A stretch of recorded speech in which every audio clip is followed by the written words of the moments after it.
let me tell you, it's been warm today here in Colorado. But man, am I excited.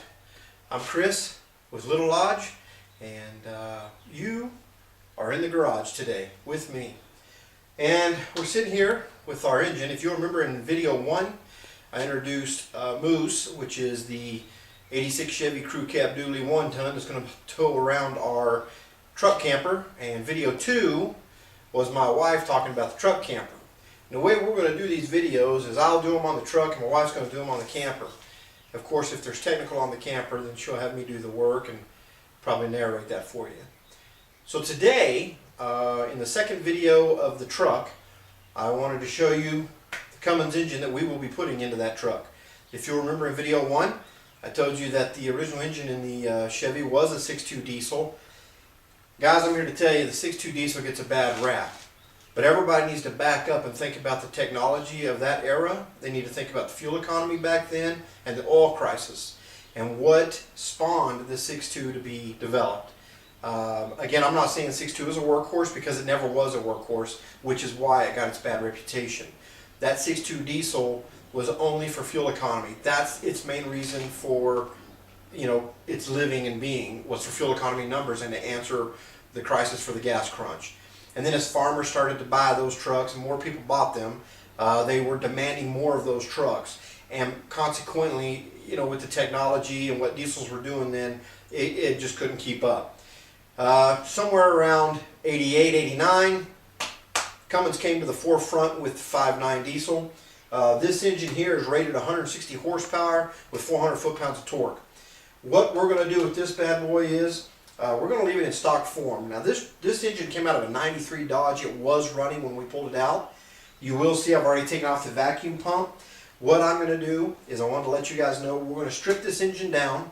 We're going to send it out to the machine shop. We're just going to have it checked. Just because it's been sitting around. I just, this is going to be my wife and I. We're going to be on the truck, on the road, and I don't need to have any problems. So I want to make sure that whenever I build this truck, we're building it right the first time, and that way I have the confidence to get on the road and know that we're going to have the power we need with the reliability that we need. Now, I am not here to argue about buying an $80,000 truck and having 1,000 foot-pounds of torque and 800 horsepower. That's not what I need. If I need that, I'll go buy a damn semi-truck, especially for that price. Personally, I think it's absurd that people are even buying those trucks. And if you're one of them, hey man, good for you, but not for me. So this engine is going to be all that we need. We are going to keep the rotary pump. When we send this out and have it gone through, we will add a new governor spring and a fuel pin to it. We will have it turned up just a touch. We will put different injectors, again, maybe just a stage 1. We need to keep the torque on this engine no more than 480 foot-pounds of torque. We've done our homework. Our Advanced Adapters Ranger box, max torque is 480. Now again, that's a published number. I'm in the business. I know how games are played. Also, I know that when people drive their vehicles, manufacturers have to take into account the stupidity that goes along with it. And that is dumping the clutch, roasting the tires, hopping them. You're going to break something. I'm a lot smarter than that. Also, my budget doesn't afford for me to act that ignorant. So we're just going to keep everything real modest. We're going to build a truck, again, that's reliable and it has the pulling power that we want of it. You may say, well, why are you keeping a rotary? Why not go the inline pump? Because everybody wants the inline pump. Well, that's just it. If you're a hot rodder, you want the inline pump. If you're a guy that's building a truck for longevity, long, steady pulling, all day, every day, this is your pump right here. Again, I'm talking 2 different technologies. I don't want people blasting me about the new engines. I get it. They're different. They were manufactured different. Common rail is another animal. I do not want DPF. I do not want SCR catalyst. I do not want DEF fluid. There's a lot of stuff I don't want. This right here is what I want. And it's going to work for me and my wife. So again, I wanted to just bring you into the garage today. Let you know that we've got the engine out. We've got it on the floor. My daughter, my oldest daughter, she helped me pull a lot of the stuff off while she was going to tech school. She has since moved. And I'll be kind of doing this on my own with the help of my wife. She likes to get her hands dirty and help me every now and then, and I appreciate that. We will be adding a 3-piece exhaust manifold on here. On the oil pan, we're changing the oil pan.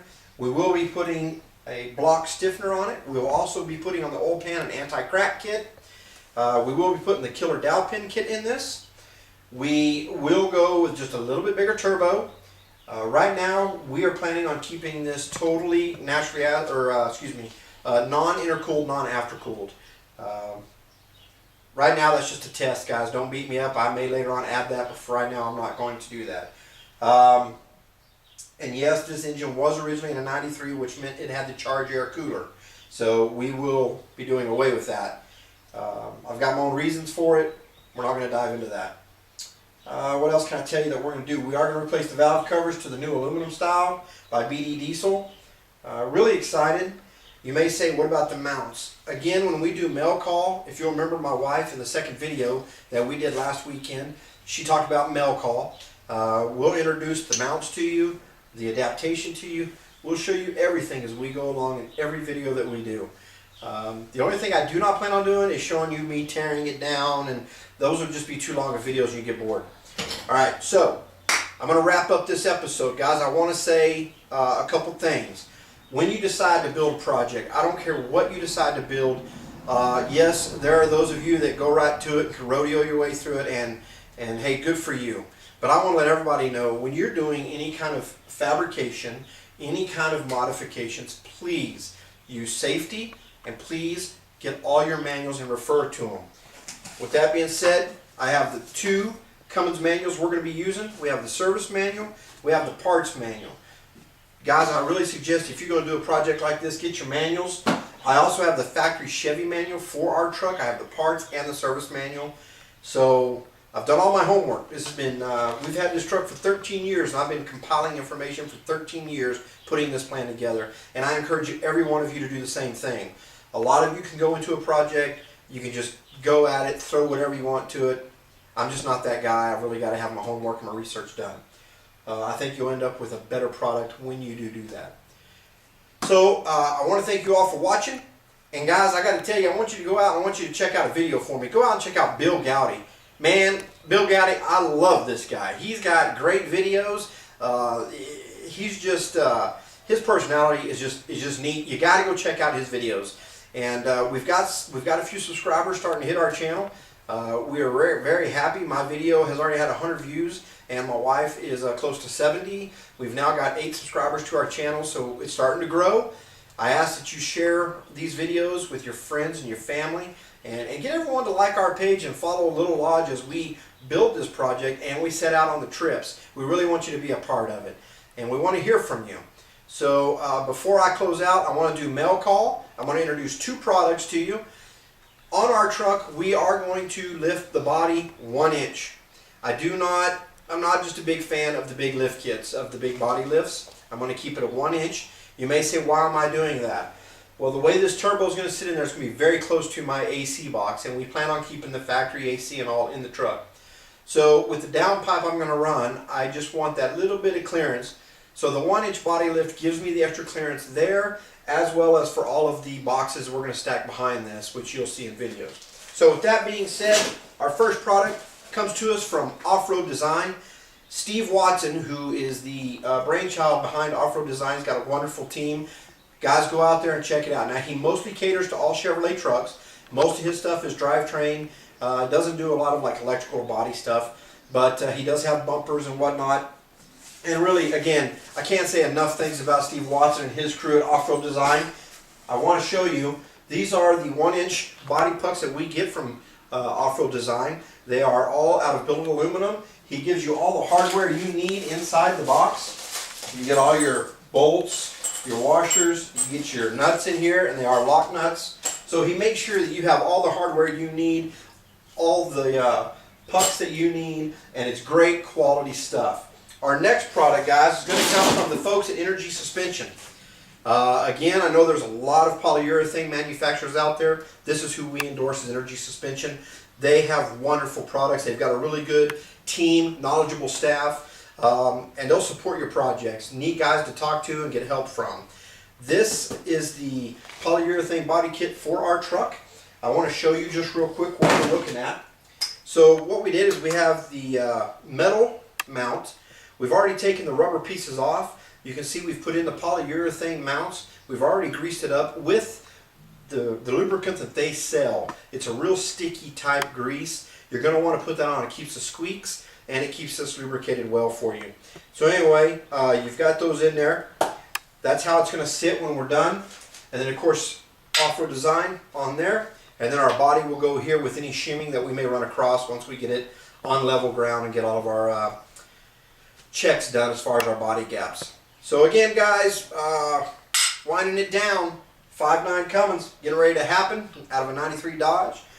We are moving on. While we work on this and he goes to machine shop, we will be doing the body. That's why Mel Call today is on the body, not engine parts. Energy suspension and off-road design, a wonderful combination. Go check them out. They're out there on YouTube, or excuse me, on Google, so they're easy to find. Great products. Again, guys, thanks for watching. We love making the videos. We appreciate your views. Invite all your friends, your family. I can't thank you enough. It means the world to us when people like yourselves take the time to watch our videos and give us feedback. We can be reached at Our Little Lodge at Blogspot, Our Little Lodge at Outlook.com, and that is for all of our email if you want to send us some email. We've also got Our Little Lodge on YouTube, and we're also on Facebook at Our Little Lodge at Facebook. So plenty of ways to get a hold of us, and we really, really appreciate it. I can't thank you all enough for the support that you've given us. So remember, when life gets tough, just put it in 4 low to get through it. Thanks for watching. Have a good weekend.